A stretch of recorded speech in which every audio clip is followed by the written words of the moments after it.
மானுடத்தின் மகத்துவம் மனிதநேயம். அந்த மனிதநேயத்தின் உச்சம் என்று சொன்னால் மாண்புமிகு மறைந்த முதலமைச்சர் புரட்சித் தலைவர் எம்ஜிஆர் அவர்கள். அந்த எம்ஜிஆர் என்ற தீப தூண்களுக்கு கீழே நின்று வெளிச்சம் பெற்றவர்கள். அந்த வெளிச்சத்தின் வெளிப்பாடுதான் மாண்புமிகு முதலமைச்சர் அவர்களை ஐயா ஓபிஎஸ் அவர்கள் சந்தித்தது. அது ஒரு மனிதநேயத்தின் அடிப்படையில். மனிதநேயத்தின் அடிப்படையில் ஒருவரை சந்தித்து அவருடைய உடல்நலம் விசாரிப்பது என்பது எல்லா மனிதர்களுக்கும் இருக்க வேண்டும். நீங்கள் ஒருவர் மீது அக்கறை இருந்தால் அவர் வீட்டுக்கு சென்று அவருடைய நலத்தை விசாரிக்க வேண்டும் என்ற வீதியிலே வருகிற போது கேட்பது என்பது ஒரு சம்பிரதாயம். வீட்டுக்கு சென்று அவர் உடல்நல ஒரு ஹாஸ்பிட்டல் இருந்து திரும்பி வந்திருந்தா நம்ம வீட்டில் போய் அவர் கேட்க, நீ நல்லா இருக்கீங்களா, உடம்பு பேசி உட்கார்ந்து அவரை பத்தி விசாரிச்சா தான் அவருக்கு ஒரு மனசு நிலை.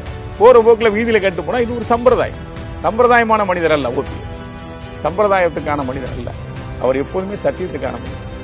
அவர் எப்போதுமே யார் மீதும் ஒரு பாசம் வைத்திருந்தால் எல்லோரும் மீதும் ஒரே மாதிரி பாசம் வைக்கக்கூடியவர், நட்பு பாராட்டுகிறவர், நிதானம் தவறாதவர். அதனால அவர் அந்த பாசத்தின் அடிப்படையில் தான் போய் ஒரு மனிதன் மீது மனிதன் காட்டுகிற